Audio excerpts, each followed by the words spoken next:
Welcome to LOA Today.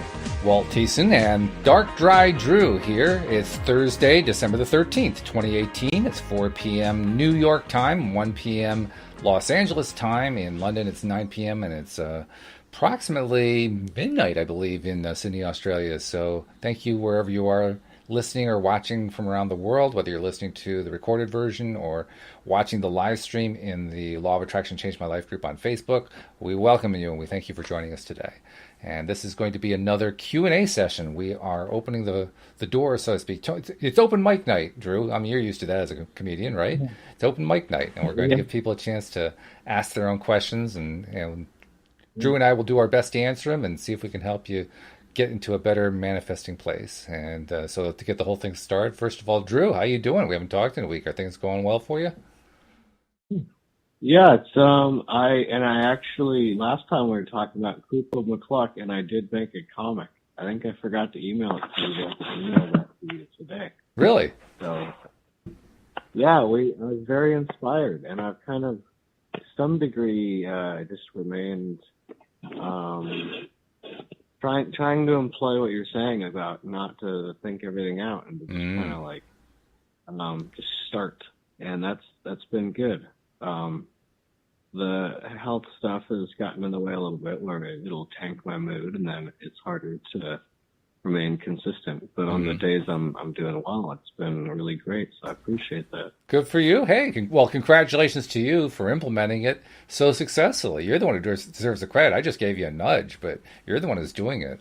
Implementing it's not always easy, and you're doing it. So good for you. And that's what I'm learning, is that it's a lot of the advice I was given, it makes sense. Everyone pretty much agrees on it, but it's like, it's never, you have to experience it before you're like, oh, get it now. You know what I mean? Oh, definitely. Definitely. Abraham talks about that. Abraham Hicks.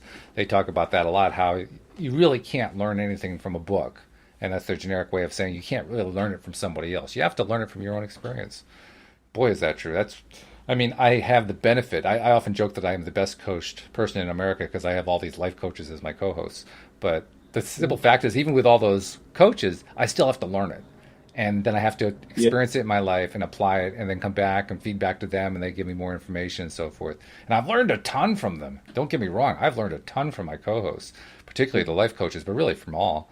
And yet you have to do it. If you don't try to put it into practice, you don't really understand the issues. They're all theoretical until you do that. Once you do it in practice, it's like, oh, wow, this stuff it's much harder to do than I thought, or it's easier to do, or, I can do that part easily and I can't do that part as easily, or how does that part work over there? And it becomes much more meaningful when you put it into experience. And you've been doing that. So, again, congratulations. That's really, really good. Yeah. Thank you. You're welcome. I feel like it's coming together. Yeah. No, you're doing good. You're doing good. Anything particular that you can talk about, or just in general, you're making good progress? Well, I've had this screenplay I've been working on for like 1 to 2 years, kind of on and off. And I'm a perfectionist, just kind of like, and so trying to get over that, and just lately what I've been doing is just start writing dialogue. I don't know who the characters are. I don't know what point in the film it's at. I don't know any of that, but I know, like, just enough to start writing, and then it all comes out, and then I'm like, oh, I have a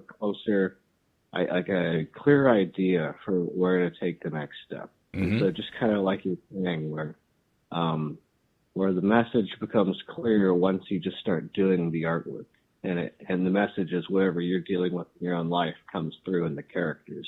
Absolutely. That's kind of what I realize. A lot of that internal dialogue that I have is interesting dialogue for back and forth between the characters, and so it's been pretty smooth. So it's been fun. And we actually have our first question, and it's from Jamie, who is one of the moderators of the group that we're live streaming to. So and it's aimed at you, Drew, because she's reacting to what you're talking about here. She says, "How do you overcome creative or writer's block? I mean, do you have anything that you do particularly to overcome that?" Oh gosh. Yeah, I've talked to some people before about this. So there's like different, so there's different kinds of writer's blocks. So like for me, after my breakup and kind of, I was at a really low point in life. For me, like art then was more of a coping mechanism. Mm-hmm. When I was at the beginning of my relationship, it was more like I was happy all the time. Sure. And so it was sort of, it was more of like maybe still a coping mechanism, but to channel angst rather than like sadness Oh, and despair, if that makes sense. okay. Um, so the kind of the situation you're in with your own life can definitely determine how all of that will pan out. But in regards to like, let's just say you're at a pretty neutral place. The way I look at it is there's creative mode and editing mode. Mm-hmm. Uh, Okay. so if I'm working on the screenplay, it's like a 3 hour film that I'm looking at, and so I've never used this many characters or this big of a film before, so it intimidates me. That's a And lot. yeah, because the last thing I did was like 3 characters, and it was like a standard length film. So I'm Mm, like, okay, I'll take on this new project, and I kind of hit that wall, and I'm like struggling to come up with new creative ideas. And part of it is switching from creative to editing mode without knowing it. Because when you're in editing mode, that's to some degree the wall that I hit and that I've kind of talked to other people about, where they're like, oh yeah, that's because you will no longer start looking at like how it just feels to release all of whatever's on your mind, I guess. So like if I'm writing a scene and I'm having a certain issue in my life, that'll kind of come up within the scene. But then at the same time with hitting that wall, it's editing it like, oh, well, how do I fit the scene in to get to mm, this part of the plot right. and like get this character's backstory? Like I want, his wife's dead and how do I channel that in here? And whenever you start like second guessing yourself or even like with the jokes, for instance, if I'm writing comedy and then I'm like, oh, I don't know if I'm really doing a good job. Like all these jokes are kind of crappy. Like I'm doing so, because especially if, and you may have found this, where you'll get like an inspiration burst. Where Mm, remember one time I wrote a 5 minute set in about 3 hours, which for one-liners is like absurd. Like I've only done that on maybe a couple occasions ever. mm-hmm. And so then the rest of the time, it's like, oh my gosh, why, it's been several months and I've only written like a couple crappy jokes.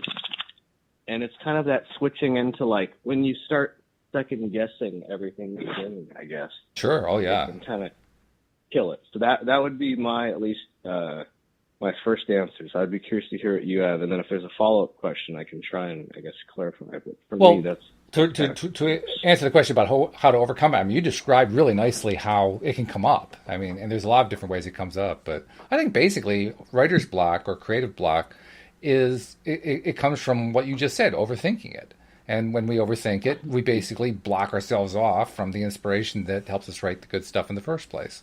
I exactly. think it's really like, it's almost like anything else that we're trying to manifest in life.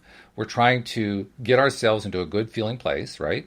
And when we're in that good feeling place, then we're trying to be as clear as we can about what it is that we want. Well, if what it is that we want is inspiration about what it is to write, as strange as it may sound, I think probably the first thing to do is to quiet the mind and just kind of listen for a little bit. Listen to what's going on Yeah. inside, and just be with it, and if some sort of angst comes up, sit with it, pet it, say you're everything's okay, and then let it go. And Yeah. probably the next thing to do is kind of like what you started to do. Like we talked about this last week and you implemented it, of instead of thinking about it, instead of trying to figure it all out in advance, just start doing it. So just Yeah. start writing. Don't worry about what's coming out of the pen or out of your keyboard or whatever it is that you use for writing. Just start writing. Don't worry if it makes any sense. Don't worry if it's any good. Just start writing, because I think it's kind of like journaling. Journaling is something that deliberate creators often use to get their thoughts out about what it is that they want in life. Well, you can also do what they call, I think they call it auto journaling or automatic journaling or automatic writing. And that's basically you just write whatever comes to you. You don't think about it, you don't analyze it, you just write, write, write, write, write. And when you do that, the stuff comes up and it comes out. And the stuff that comes up and comes out is the stuff that is you. It's the stuff that you've been dealing with deep inside that, or maybe you haven't been dealing with deep inside, right? And that's why it's coming up. Yeah, So basically, by going through definitely. that process, you unblock. And as you unblock, then it becomes easier to write the stuff you really did want to write. Yeah, yeah, that's a great point. Yeah, that's and I guess a complementary thing to that would be like you're saying, you got to clear your mind. Meditation's really good for that. Mm-hmm. Where I remember I was trying to write. So when I was in like a really dark place, I wrote a whole screenplay in a month. But Wow. there was one night where I was writing this scene, and as I was writing it, I could just feel that it wasn't right. And so I went and I sat down, and I hadn't really been big on meditation. I'd started like trying to do it a little bit here and there, but I sat down, and I think it was maybe like 15 minutes, and then I went and I wrote that scene afterwards, and the difference was just incredible. Like it took it from being an awful scene that would have tanked the film to now like it makes the film. So I'd say definitely clear your mind, and like you're saying too, if if you are dealing with some emotion or something in your life, like you can't suppress it, uh, it'll seep out slowly. Like you'll catch it Right. in your art if it's whatever emotion. And so I think a lot of people have been, especially in America, kind of trained to like suppress emotions. I know Oh, yeah. I always was. That's been like my new journey. Right. But yeah, definitely like if you suppress your emotions, that'll kill it too. So maybe you're like, you want to just have a good time, but you're like depressed inside. Like find alone time and just like you're saying, well, just literally channel all of that into anything.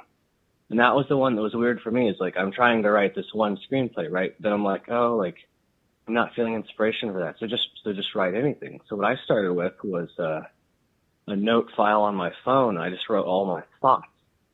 Well, I'll write the advice. So if Walt gives me advice, I'll put it on there. And if I have like thoughts on my own, I'll put them in the thoughts folder. And then I was writing like a couple thoughts down, and then all of a sudden this line popped into my head, and I'm like, that's not just something I'd say. That's something that this character I'm writing would say. Like that's Nice. like I know the character's essence of each of these characters, but I don't know anything else about them.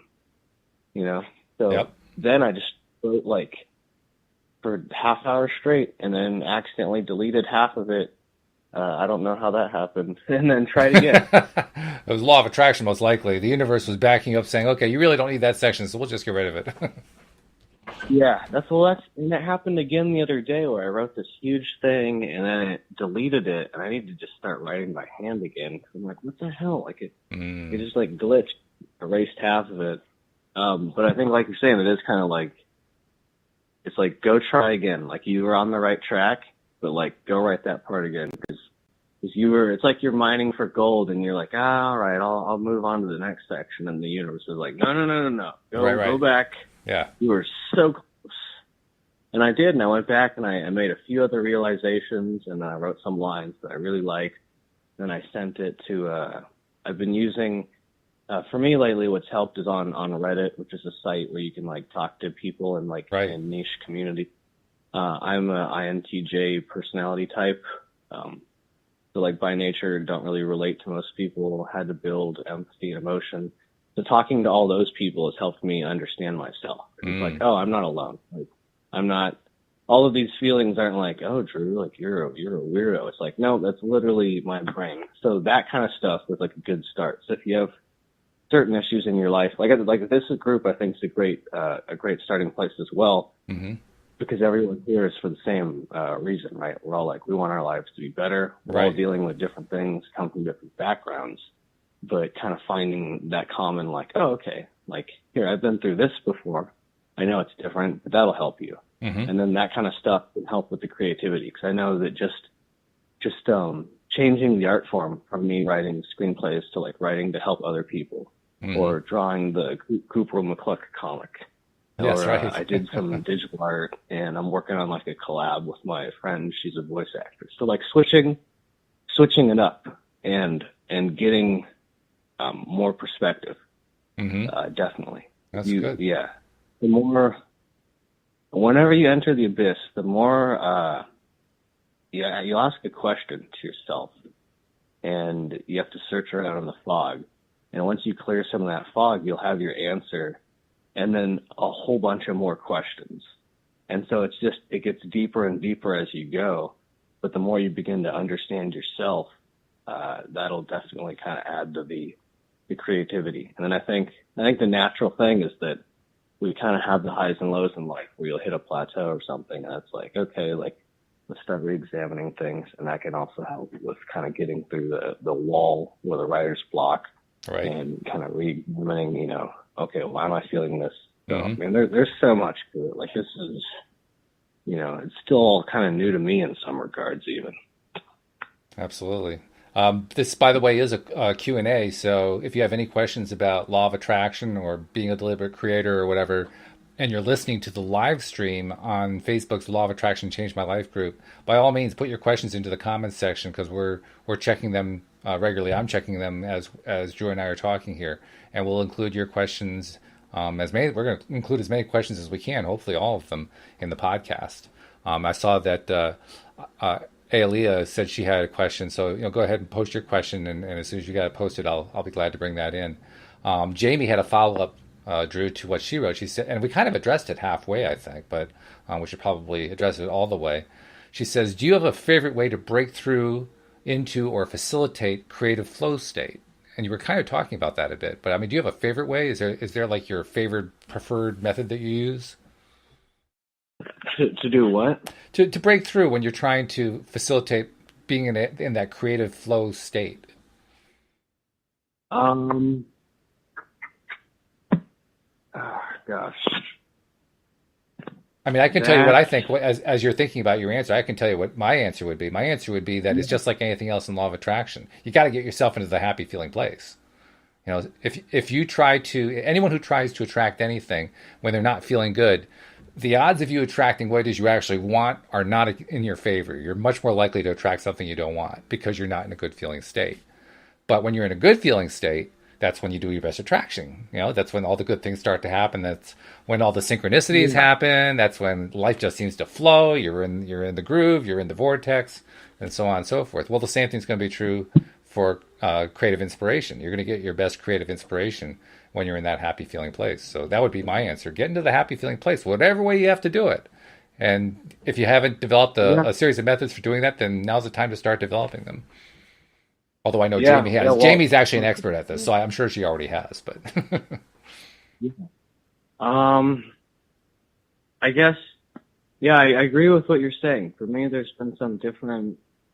I think all the times that like I've done my best artwork were either I was super happy or super sad. If I'm like in between, it's more challenging for me. I haven't really figured all that out. I think part of it is just sitting down and being more consistent.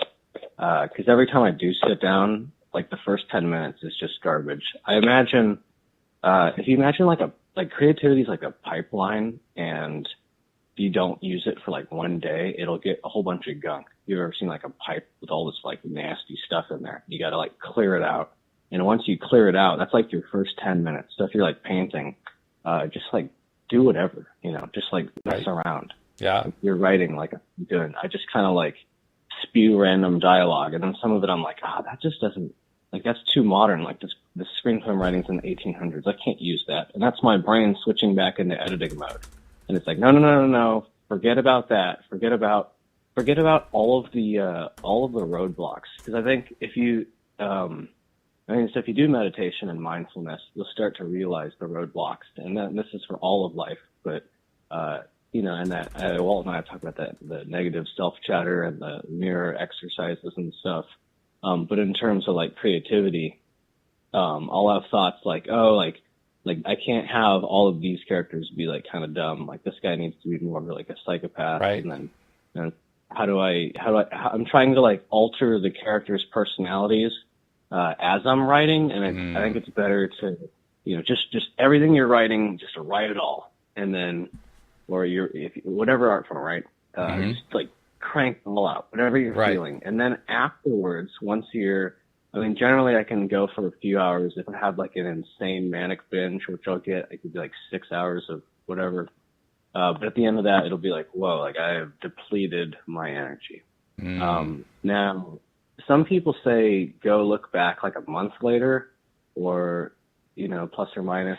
I do that sometimes. It depends. Like if it's this screenplay's never going to happen if I don't keep sitting down. So like I'll go back and look at it a few days later where I write on my phone, I write in a binder, I write in the notebooks. The notes are everywhere. So I can kind of go, and then also I'm back and forth between my mom and dad's house. So like I have different access to like the things I've worked on. Right. So maybe if you switch it up between the stuff you're working on, I know that kind of works for me where it like forces me to be creative about something else. Where I'm like, I just don't feel like writing that tonight. Like I know for me when I'm writing screenplays, it's like I'm there in the room and I'm like a fly on the wall, which is intense. When it's like a dark scene, like the one I was writing last time was like a failed pregnancy and and with her dying and stuff. And it was, to me, it was like draining because it was like I was there in the room. Yeah. Except you have this on screen, it'll be a 5-minute moment. But when I'm writing it, it's like it takes an hour and a half to write this 5-minute scene. Absolutely. Those kind of times, it's like just keep on pushing through, and then you can, whatever comes out, you know, let your emotions keep going. Because that was the tough thing too, is it was like emotionally charged. Yeah. But then by the end of it, I'm like, okay, like I finished that. I can now where do I take the scene from there? Because I'm like, okay, how do I fit this in with the rest of the film? So that kind of stuff. You can come back to that. But if you'll hit the wall and that writer's block instantly if you start thinking about editing whatever you're doing. Yeah, So, sure. No, that's a good point. Yeah. And it also, what you're talking about reinforces the idea that it really is important, no matter what it is we're doing in life, no matter whether we're deliberately attracting something or we're just trying to have a successful experience with something that we want to do because we want to do it. It's so important to be in that high flying, that good vibration, that good feeling place, because that's where the best stuff comes out. And that's where we're able to not only have the stuff come out, but writing a scene like that one, when you're starting from a good feeling place, it's so much easier to keep your defenses up so that it doesn't tear you down as you're trying to write the darn thing. You can actually do it with some perspective, you know? Yeah, you have to still like enjoy it, and it has to have some sort of meaning to you. You know, you don't have to know what the meaning is in the moment, Right. But just sort of channeling whatever you're feeling and being. I guess it's really about being honest with yourself. Sure. You know, if you're trying to do an art piece and you're like, oh, I want this to be like if you have a plan for what you want it to be, like slash it down to 20%. So you have now a vague idea of the direction you want to take it. Because I am with my brain, I always work in like problems and solutions, plans and systems. So for me with the work, I'll have a plan. So I'm like, okay, this is a Western horror, and it's this big guys on a journey kind of thing. So that's like the vague idea. But then if I, like Walt and I were talking about last time, when I'm planning it out way too much, and I'm like, okay, this has to happen here and here and here, that'll bog me down, and that's why it's kind of like lagged for quite a while. Sure. So definitely sort of getting that, and you have to find your own personal balance too, because it's not something that, you know, that I can be like, oh, this is the answer, and you're like, wow, I've solved it all. Like, you know, like you are the answer. You have to find your own balance, and that's what's kind of, I think that's a big thing when it comes to people who actually make use of advice. Is a lot of people just want to hear the answer, but it's like you are the answer. Like they're just pushing you, and they're like you're saying with me earlier. Yeah, that's good. That's a good perspective. You are the answer. I like that. Write that one down. But I like that. Jamie, first of all, said great feedback, so she really appreciates what you had to say, Drew. That was great. We are taking questions, so anybody who has a question, feel free to post it if you're listening to the live stream in Facebook's Law of Attraction Changed My Life group. If you're not listening to the live stream, you can still send questions in. Probably the easiest way is just send it to me via email, and we'll address it the next opportunity that we have in one of the upcoming episodes. My email address is walt@loatoday.net, and You can, if you're trying to also reach one of the co-hosts, just send it to me and I forward it on to them. But one way or another, we'll be glad to address whatever your question is, even if you're not listening to the live stream. And if you are listening to the live stream, post your questions. Let's see, we've got a couple of things being posted. We've got a lot of conversation going on. We've got the conversation going behind the scenes here, Drew. So we're doing a good thing. People are just interacting all over the place. Yeah, it's really good. What? And I'm happy to help. One thing we didn't have, it isn't really a question, but one of the members came on and expressed how she was having a really rough day. She said, bad day, low vibration. Can't keep my mind off my boyfriend who cheated on me. Well, yeah, I could understand why that would be hard to keep your mind off that. But it also brought to my mind that plus the question that Jamie raised and what we were talking about with your breakthrough earlier. They all dovetail, I think, to one key common thing. And that is we need to have strategies in place that we can just rely on and go to, like a little go-to thing to do whenever we're not feeling good so that we can climb out. Yeah. And this is something Patty Framo, who has been doing the Monday afternoon podcast with me, and I'm going to miss her dearly. She's actually having to move on and do some other stuff. I've got a new co-host who's going to be starting with me on Monday. We're actually going to be moving that. This is like a heads up, by the way, to everybody. The Monday afternoon podcast is going to become a Monday evening podcast. So Mondays it's going to be at 8 p.m. New York time. That's 5 p.m. Los Angeles time, and I believe that would be, let's see, that would be, what is that? Whatever it is, 1 a.m. London time, I think it is, something like that. I have to calculate it all out, but the point is we're trying to make it available so that more and more Americans can actually contribute, because we get lots of people around the world, but the time frame is most optimum in the evenings here in the U.S. for Americans to tap in, and we want to get more American involvement. So look for us to do that Monday podcast going forward at 8 p.m. Shelley is the name of the person who's going to be doing it with me. She's really interesting. She's a housewife and a mother who's been using law of attraction in their family and had some interesting results that have come out of it. But anyway, that's a long way around, because what I was really trying to say is what Patty taught me is the importance of maintaining a list of things that you can go to quickly whenever you are in a not good feeling place. And what she actually recommended is just write a physical list. And I actually have mine. It's posted on the wall. It's a list of 16 items. And they're all things that I like to do that make me feel better.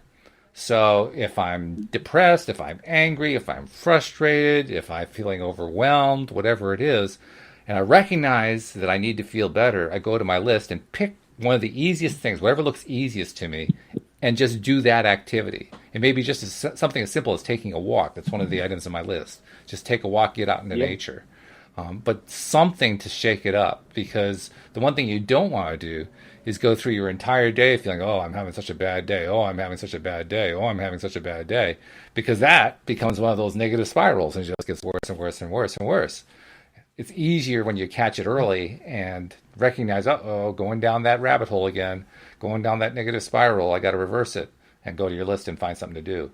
And if you aren't sure what to put on your list, maybe you haven't developed processes that you do, daily meditations or whatever, and you haven't figured out what works for you, get the book Asking It Is Given by Esther and Jerry Hicks, or Abraham Hicks.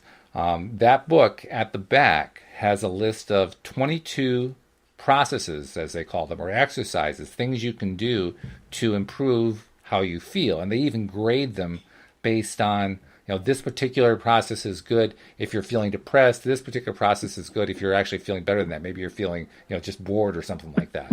So it grades them, and that way you can pick which one matches most closely to how you're feeling and then do it. And there's some really good processes in there. One of my favorite go-tos, well, meditation is actually one of the processes, and that's one that many people understand and can do fairly easily. One of my favorite ones is called Wouldn't It Be Nice If? And the way you do Wouldn't It Be Nice If is you start a bunch of sentences with Wouldn't it be nice if? And then you list at the end of it one of the things that you want to manifest in your life or make an improvement on or something like that. So let's say you're unemployed and you want to get a new job. Well, wouldn't it be nice if I had a new job? And wouldn't it be nice if it was with the employer I really wanted to be employed with? And wouldn't it be nice if I got a pay raise compared to what I'm currently getting paid or what I used to get paid? And wouldn't it be nice if it was like 5 minutes from my home so I could just walk there if I want? I mean, you just do this. Wouldn't it be nice if over and over again? And when you do that, you feel better because you're focusing on the thing that you like, on the thing that's important to you, or maybe multiple things. It can be multiple things too. So I recommend highly to everybody, create your go-to list, your list of things you can go to when you're not feeling good. And just that way you can pick an item. You don't have to think about it. You don't have to figure out like, oh, geez, how I'm going to climb out of this. You just go to the list, do one of the items, and you'll start feeling better right away. It's a really effective tool. Yeah, you taught me that a few weeks ago, and I have that list.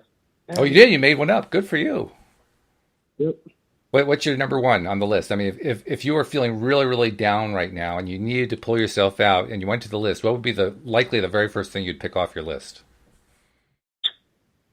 Probably holding Mimi if I was like at my house. And Mimi is holding she's our miniature dachshund. Miniature dachshund. Okay, so your pet. He's like a plus. So on a scale from 1 to 10, 1 is bleak nothingness, 2 is heavy despair, 3 is severe depression, 4 is like not going well, pretty seriously, and then 5 is like not well, 6 is like slightly above neutral. So you and I were talking about it. You don't even want to consider the neutral because neutral is like bad. So Mimi on that list would be like a +1, unless I was at a 1. If I was at a 1, I'd be like 0.5. So if you like animals, if you don't like animals, then you're on your own. But for me, holding her is at least a +1. Yeah. Especially because she's funny. So if you have an animal, very loving and a lot of personality, that's always a good mood boost. Absolutely. Yeah. Well, there's a lot of studies that show that people who have pets are healthier, live longer lives, live more satisfying lives. So it makes total sense what you're saying. I agree with you. Yeah. Yes. So pets, but there's other, like you're saying, where you got to adapt them. So like if I'm, like it's been really cold lately, so I haven't felt as inspired to write because especially, I think Walt and I talked about it before, with all my new diet stuff, I'm like 45 pounds lighter than I was, like a year ago. And I wasn't ever like obese or something. Like now I haven't been eating enough lately. I'm almost gaunt. I'm like 140 for 5'6" male, which is kind of like, I should be like 145, 150. So, for me, I need to like be cautious of my energy levels. It's like yesterday I didn't eat enough because I'd gone to a concert the night before and I had a flare up because I've got IBS. So like my stomach got wrecked and, so yesterday I was in a terrible mood and like terrible mood to me is like, it's just not good. It's like this well of darkness. And so, I was like, Mom, I need your support right now. Like I realized I'm like, I just need to eat something. And so I went and I made banana pancakes and that sorted out like half the problems. And from there it was someone that it was a support system, right? Yes. And Very then important. after that, it was like, I'm going to hang out with a friend. So like sometimes it's procedural or like if it's just that energy boost because it's so cold, I'll be like, okay, I just need to do 20 push-ups and that'll like send me a quick surge of energy, so kind of figuring out like specifically which ones work for whichever need and then using them like in a sequence. So, like, okay, I'll go hold Mimi and her warmth and her funny smile and how she does goofy stuff will make me laugh. And then I'll go, wrap up in a blanket and then I'll look at some pictures that are funny. And then after that, go make a cup of like herbal tea or even just drink water. Honestly, I've enjoyed water more than like pretty much everything else lately. That took me years to get to that point. So like figuring out your own self, and using those, I called it mood boost and it's just a little notepad on my phone of ideas. And Walt told me that and it's a great idea. So, You've been using it quite a bit then. That's good. Yeah, just kind of like when you start to just incorporate it into the everyday rather than using it as like something like a fail safe, I guess. Then it's when it like really seems to, like, obviously it'll always work as a fail safe, but using it as like an everyday thing of like, okay, I need to like stagger a couple things throughout the day. Mm-hmm. That's a really kind of approach for me, at least. Yeah, well, I think it's true for anybody. And by the way, I especially like the example of playing with a pet as a way to get yourself into a better frame of mind. Particularly, anybody who's a pet owner knows that every single one of them, dogs, cats, whatever they are, every single one of them has their own unique personality, their own quirks, their own characteristics, and those alone can just get you laughing, even when you're in a really, really bad state. So, I mean, I love your, and I agree with you. I mean, one of my items on my list is to pet my cats, either one of them, especially Joy. Joy has a female name, but he's a male cat, an extremely long cat too. One of the most, I mean, cats are notoriously independent, right? This guy is really, really independent, but he's independent to the point where literally he will not accept any suggestion you make. He wants to do it his way. He wants to figure it out his way. He'll go out of his way to make things difficult for himself so that he can do it his way. And it's comical to watch because, you know, you say, would you like to go outdoors? You know, you open the door for him, would you like to go out? And he'll look outdoors, and he'll walk in the room, and he'll walk to the other room, and then he's back at the door again. Like, you know, well, all you have to do is walk outdoors. He just has his own routine, you know? But the same cat... The same cat, he goes outside, and we call him the ambassador to the neighborhood because he will go up and introduce himself to every single neighbor we have. And it's a fairly, we're apartments, so we're all fairly closely spaced to each other. And everybody in the neighborhood knows who Joy is because he comes up, he rubs up against them, he wants to be petted, and so on and so forth. You know, same cat, but different circumstances, and he just behaves differently. If he's got a whole bunch of new people around, he loves them. If he wants to figure out what he wants to do, he has to go all the way around the circles in order to figure out how to get there. It's funny. It's awesome. Yeah, animals are just amazing. They are. So, they're great. If you don't have one, you should try and find one that you can fit into your life. Well, in this case, they found us.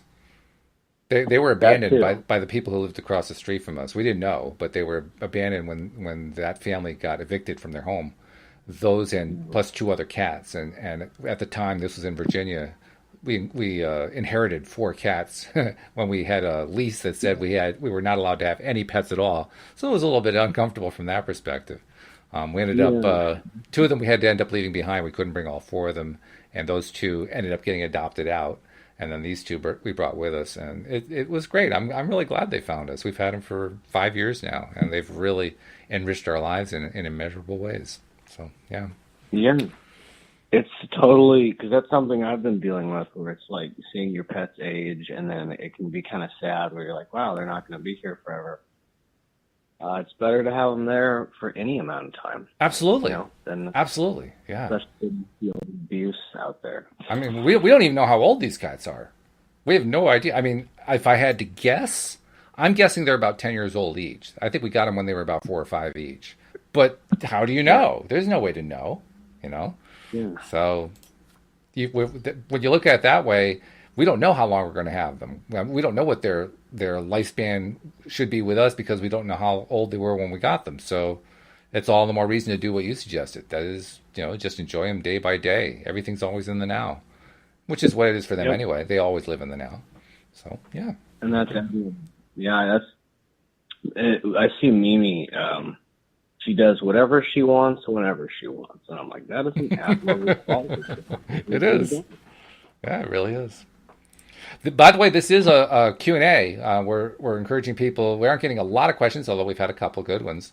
But we're encouraging people, ask questions. It can be something that you're having trouble with.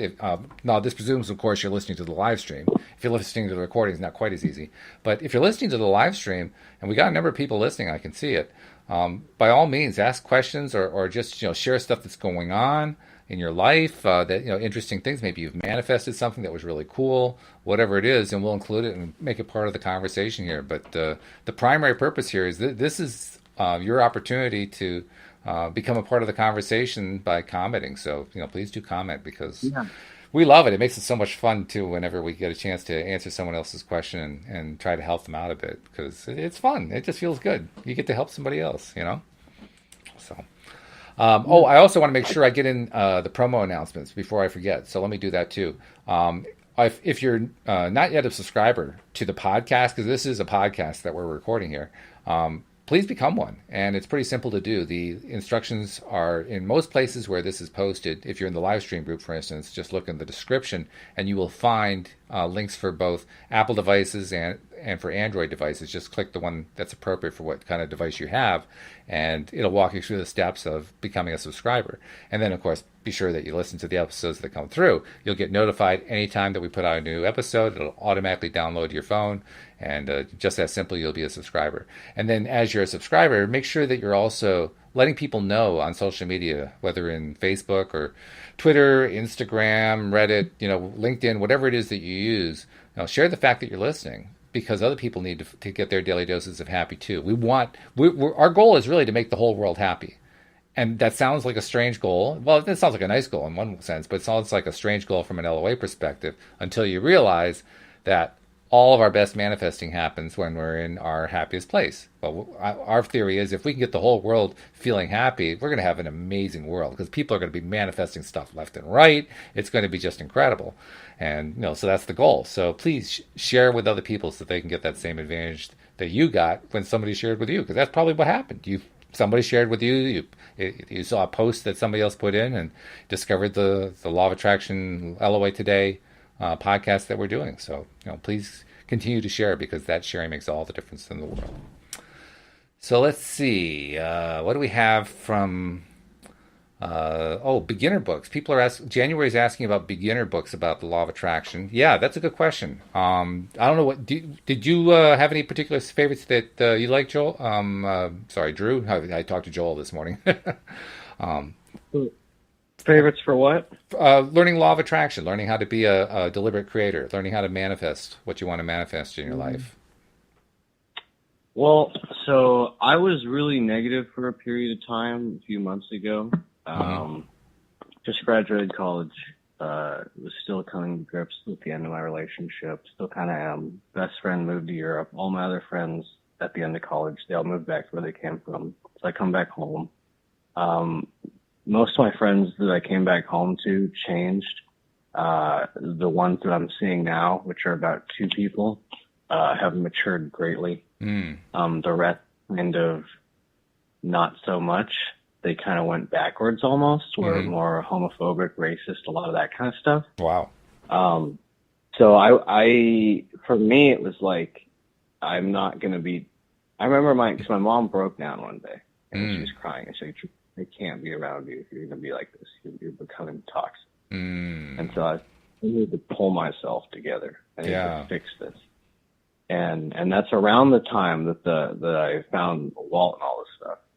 And my mom and I had talked about the Law of Attraction before, but I had to, so for me, my personality type, INTJ, I didn't have any empathy as a child, not because I was like a sociopath or something, but because my brain processes things purely in terms of logic and reason. So I had to build all of that empathy over years. And in the past 2 years, meeting people from so many different walks of life definitely bolstered that empathy and kind of made it really come out, because it does exist. It's just not, I don't start out with it with like this kind of personality type. So for me, what helped the most was learning, I'd say the start would have been like this podcast and meditation, and then learning gratefulness. So not so much a book as the podcast and just going into some deliberate practices. Yeah. Yeah, I mean, you have to like examine your life and figure out what's going well, what's not. And then, like we're saying, focus on the things that are going well and figure out how to change it. So like the things that, because in my opinion, a lot of people will make their problems seem external, or they can blame it on someone else. But I think that the majority of people's problems, like 90%, is their own fault or their parents' fault in the way they raised them, because all parents make mistakes. Even the best parents are going to cause you to be a certain way, whether it just be, I mean, like my parents' age range, they grew up in a range where, and this is for a lot of Americans, where men suppressed emotions. Emotions were weakness. So I'm just now at age 22, like starting to be like, okay, this is, I need to get in touch with my emotions or I'm going to be messed up for a long time. And so, like gratefulness and meditation and just kind of like, focusing on what's good for you. And then the really tough one, and this kind of was a bummer and at first, is cutting out toxic people from your life. It's important. I agree with you. Yeah, you can love them, you can care about them, but you've either got two options. You can try and, like if you're like, I got to break up with you, like this is going to kill me. And then they're like, okay, I'm going to work on changing. Like if you'll give me the chance, then that's your option. But otherwise, a lot of people, it's like, dude, what are you doing? Like, this isn't you. You're becoming an evil person. I had to cut people out. And because the law of attraction is to me, it's a mix of aligning all of these different aspects of your life. So if you want one goal, if I want to be a filmmaker, I want to be a comedian. Well, there's a lot of stuff I have to change. I can't, with my medical issues, I have to adapt to a diet that's going to be really tough and really challenging for me. But in doing that, I will become better. I will feel better. I will emanate more love and happiness and, approaching everyone from a place of kindness and always trying to help others in any way I can. Sure. So all of that kind of stuff then starts to like build up exponentially to where, like if hearing me talk now, 3 months ago, you would have been like, this is a different person just 3 months ago. Well, good. Enormous difference. So, yeah, that's it. If you have, I guess, more clarifying questions, I could try and add to that. That's pretty good, I would say. I mean, I would add, in terms of actual books, for me, the number one book to go to if you're a beginner is The Law of Attraction, The Basics of the Teachings of Abraham by Esther and Jerry Hicks. There are a lot of beginner books out there. There are a lot that are very, very good. I rank that one as number one. And I do so because it is the most thorough understanding presented of any of them that I have read. The presentation is so clear and so well laid out that you can understand the whole theory in one book, which is a really rare thing. So that would be my go-to. Start with that book there. I'll get a link to it and I'll post it in the chat. But beyond that, there are a lot of good books out there. In fact, we're getting some people recommending some. Deidre was recommending anything that's Neville Goddard, and I'm not sure I would start with Neville. You might start with Neville Goddard if you have a strong Christian religious background, just because he uses a lot of scripture, and so that might make it easier for you to start grasping the concepts the way he presents them, because he takes scripture and uses it a lot in his presentation. The only thing you want to be a little careful about is that Neville has his own way of defining key concepts, and they are different from the way your traditional religious priest or pastor or minister will typically define them. So Neville's really good, don't get me wrong, but I wouldn't necessarily recommend it to everybody. I'd recommend it to somebody who already has a very strong Christian orientation and who wants to kind of follow that same kind of path. That's going to be a good route for you to take. So in that sense, I agree with you on that one, Deidre.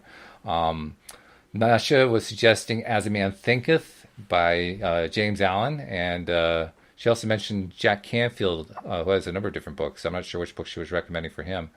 Deidre also recommended a book by Lynn Grabhorn called Excuse Me, Your Life is Waiting. I've heard of that one. I haven't actually read that one, but it's certainly a title I've heard.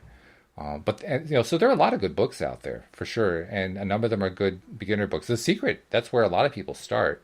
But for myself, my own recommendation, if you want to have a good book to start with, and you had to pick only one book, Law of Attraction, The Basics of the Teachings of Abraham. That you can't go wrong with that one because it's such a clear presentation.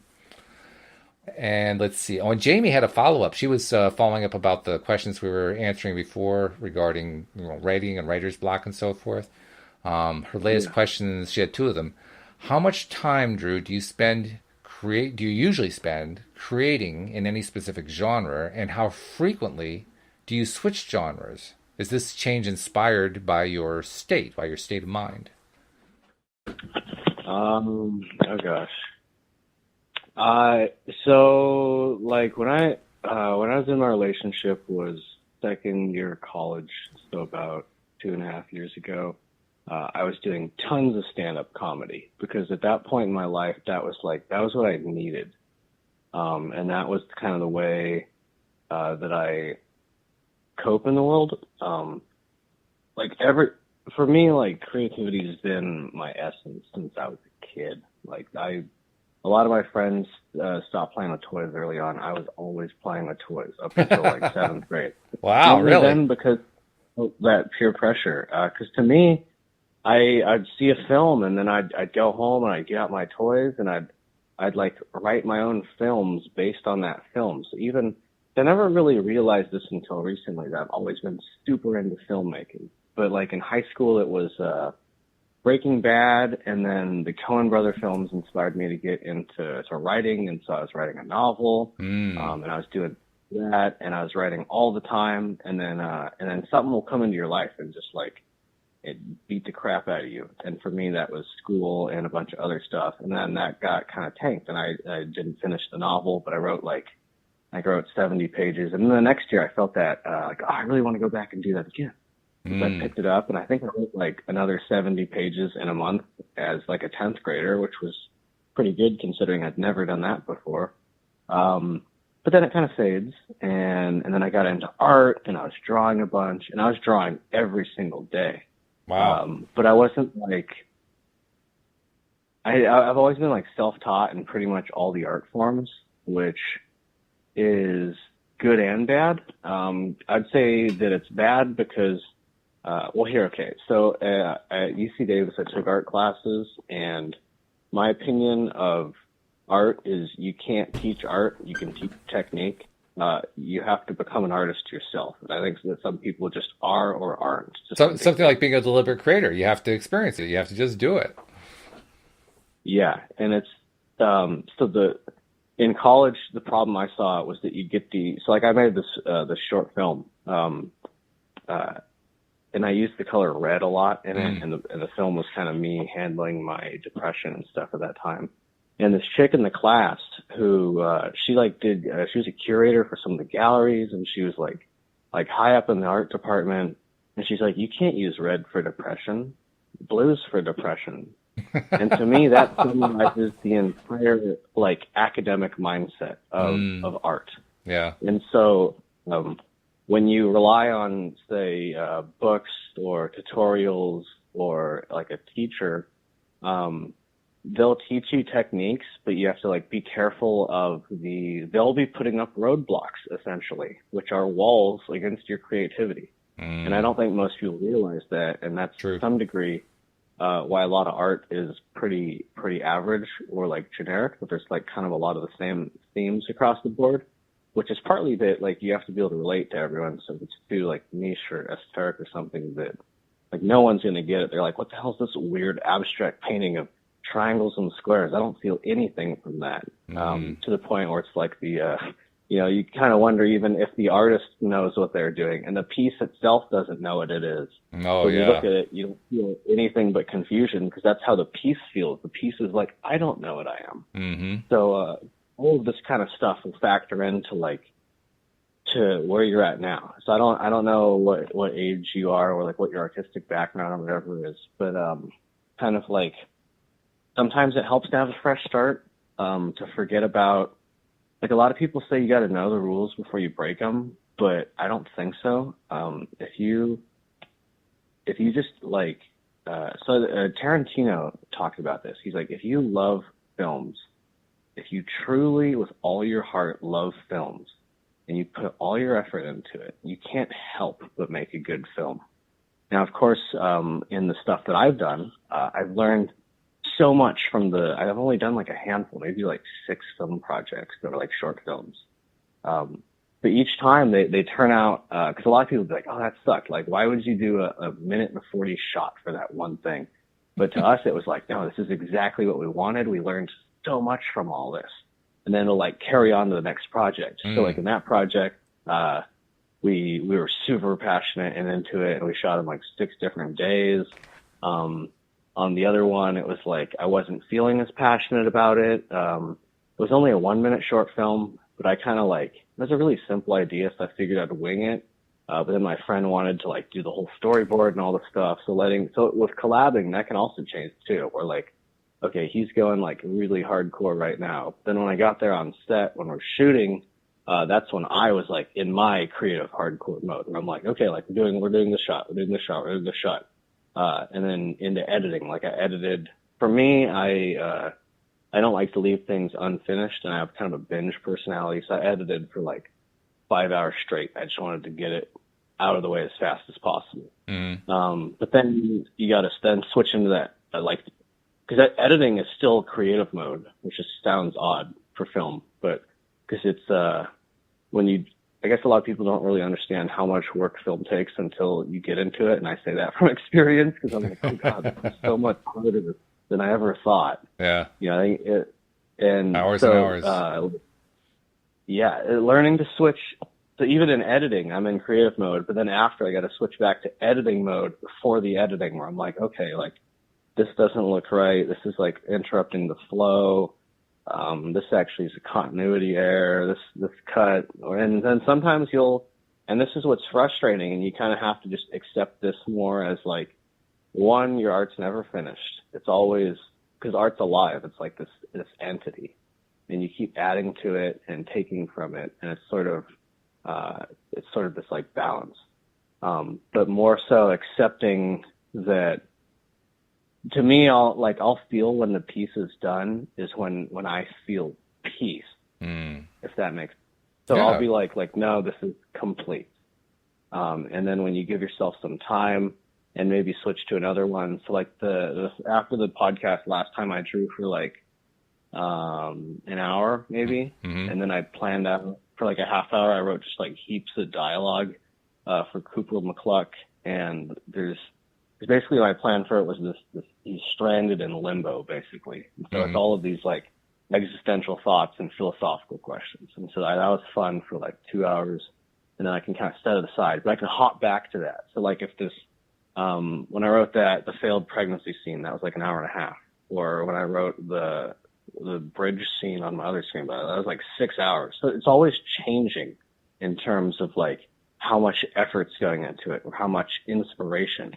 It's all sort of dependent on like every aspect of your life, most of which you won't even realize are affecting it until later on. Because now when I look back at most of these, it's like, oh my gosh, like that was such a noob mistake. Like that was, I didn't know how to operate the camera, or like it was out of focus, or like our slider shot was like bouncing up and down, or with the art, I'm like, oh my God, I totally drew that wrong, or like you'll notice stuff. But, it can be upsetting at first. It's you thought it was great. It's really interesting because the original question had to do with switching genres, and you haven't actually directly addressed that, but you've indirectly addressed it brilliantly, because what you're describing is a creative process that flows so completely.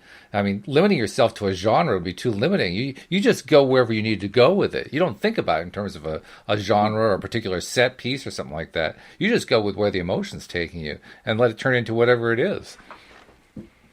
That's kind of, that's how I talk, right? I kind of go on manic tangents. But I like well, that too, yeah. But yeah, this one's like, wow, dude, and I'm like, yeah, no, I kind of say a lot, but I would rather give you more information than you'd like to know than not give you enough, you know, especially with like a broad listener base where I throw 10 things and you catch one of them, and then you catch one of them, and you catch 2 of them. So this definitely resonated with you, that kind of thing. Yeah. Yeah. That's good. So I guess that's a pretty indirect, but yeah, a direct answer is 2. This isn't something that I think you can answer so directly. That's for most of art and emotion too. Because a lot of people will try and explain emotion with logic, and it's like, you can't. And that's kind of the same with art, where it's like, not all of this can really be explained by me. Well, I can like give you ideas for where to start. It's like if you ask someone, where should I go fishing? And I'm like, oh, you should go here. You should go here. You should use this kind of pole. You should use this and this and this. And then you have to figure out on your own though, what works for you. Because you Yeah. might, I mean, you got a different personality type, different background. You came from a different, world if you're older than me. Because like, even just 4 years, the whole world's new. So like that's another important piece. Whatever you're writing will be a reflection of the world you're in. So like my friend and I wrote a dystopian satire in the past year, and it is a complete reflection of how it feels to be our generation, and then to have all of these people that are immeasurably above us making decisions that will forever impact our future and the futures of everyone. And so that comes out in the art. So you'll find that all of these aspects of your life, the more you start looking into it, they'll all show up in your artwork. And that's why the switching genres, you got to find the like Cooper McCluck, this chicken who's in limbo, and he's a mercenary for the government, and he's talking with the other animals, and they're all depressed. It wouldn't work as a film. It wouldn't work as a novel. It wouldn't work as anything but what it is, which is just single pen. Right. Does that kind of make sense for like Yeah. the art? You got to find the right medium, and like you don't even have to, like I'm not good at drawing. I'm like above average because I've done it for a long time, but I was never like. I got a few friends that were like God tier, like they were just from the start they had a natural ability. Don't worry about actually being good. This is just about you. Like what I told my friend, because my friend has the same feeling of pressure. Assume that after you die, you're going to be an absolute legend like Shakespeare. And that'll take all of the pressure, because then you can just mess around and do whatever. And just assume that you're going to be regarded as an artistic genius someday. No matter what you do. For me, that took off all the pressure. Just have fun, Yeah. Well, that's a good point, because ultimately what you're pointing out is art, the moment you start putting art into a box is the moment you start losing the art. So you just got to follow the art. You got to let the art dictate. You got to let the art drive you. You got to let the art be your mode of expression and let it be what it's going to be. And that in and of itself is art, is learning how to follow that path and just go where it's going to take you. So, I mean, that's a cool description. We probably could, yeah. In fact, you mentioned how different people listening could pick up different things. Jamie indicated what she picked up, and actually it may have scrolled along too far here. I'm not sure exactly where it was. Well, actually, here's another question she asked. Do you have any pieces you have created over a long period of time, like over the course of years? Do you have anything like that? As in like a piece that I've been continually working on? Yeah. Well, so my screenplay that I wrote last year, so all this, I've written 2 screenplays, and I'm working on my 3rd. I've got like 10 that I want to do, so I kind of jump back and forth, and it's fun to give yourself some like I guess you call them like the Coors Light version, where it's like literally just a mess around one. So like I want to write a sequel to the movie The Thing, and I want to do a remake of They Live. Oh wow! So those are mess around ones, and that's kind of been on my mind for years, but I've never really nailed it down. But in terms of like a singular piece that I've been working on, it's more, I'd say more that I have like a database of ideas in my mind. And that they'll like final, like I'll find a home for them. It's like it's like an orphanage for ideas. And I guess that's kind of a dark humor way of putting it, but it's like, oh, I found a home for you in the screenplay I wrote. Like I had the scene I wrote junior year of high school, where these 2 people go to a bridge, and I'm not going to say the whole scene, but I could never, like I wanted to write a comic, but I didn't have the skills to do a comic, because you have to be like incredibly talented, and it's like 8 hours a page, and it's 22 pages per comic, and blah, blah. So I'm like, it's too intimidating for me, especially in high school. But then having all those ideas down the line, you'll be like, oh, like I know, like write them down. I write them all down. On my phone, I've got a film ideas list, and then like my jokes, like some of the jokes that I wrote years ago, I didn't have the skill set. Like the idea was there, but I didn't have the skill set to get it from my brain to reality. And that's kind of the filter that you're going to be running all your art through, is the filter of you're limited by your skill set. You're limited by the ways that you've been jaded by the world, or the things that you've been taught that might not be actually good for you. So kind of all of that. Yeah. Wow. The jokes are the one that kind of, I guess to me, what's more important than the singular piece is seeing the skill set build. Cause like the way, like if you look at the jokes that I wrote when I started, it was all, I'd only ever seen Mitch Hedberg. And then like I watched Daniel Tosh with my dad when I was a kid, but I knew nothing about stand-up comedy. So all of my jokes were like Mitch Hedberg was my professor. So that's how I knew how to write. But now I've seen a whole bunch of different comedians. And so that singular piece is more of like, this function in my brain. So like the piece of my brain is almost an art piece in that it knows how to write things in different ways. But that didn't happen all at once. And it's still, I still can't like magically crank everything out. Like most of the jokes I write, I'm like, God damn, like this word's not right. Or like I can't find a way to convey this. Or like the sentence would have to be backwards to where it doesn't have to make sense in like it conversationally, but in terms of the joke, it does. So that's kind of the way that I've been looking at and approaching it to some degree. Yeah. So, wow. Very involved and very cool. About art. Well, we've actually gone further than what we normally do with our. I'm going to have a little editing to do to reduce it down to the podcast that I can put in the places where we have only an hour. But this has been very worthwhile. Thank you for sharing all your insights about the creative process that you go through. I know Jamie was appreciating it, and it certainly is a process that anybody should kind of take to heart for whatever it is they're doing in life, because what you're describing, in essence, is the best way to be a deliberate creator. And that is, you don't try to plan it all out in the head. You just go. You just start expressing and collecting. You talked about you're collecting your database, you're grabbing ideas, you're putting them all together. That's what a deliberate creator does. So, I mean, you described it beautifully, and I want to thank you for that. And I also want to thank our listeners who are not subscribing, well, subscribing too. We like that, but who are submitting questions for us to discuss. That really helped a lot, and we really appreciate that. And we'll be doing more of these Q&As going forward, so be sure to check the schedule if you're in the Law of Attraction Change My Life group. You'll be able to see what our upcoming live events are. And with that, I'm going to say thank you, Drew, and look forward to doing this with you again next week. Yeah, I'm looking forward to. Always fun. Glad to help people and learn in the process. Absolutely.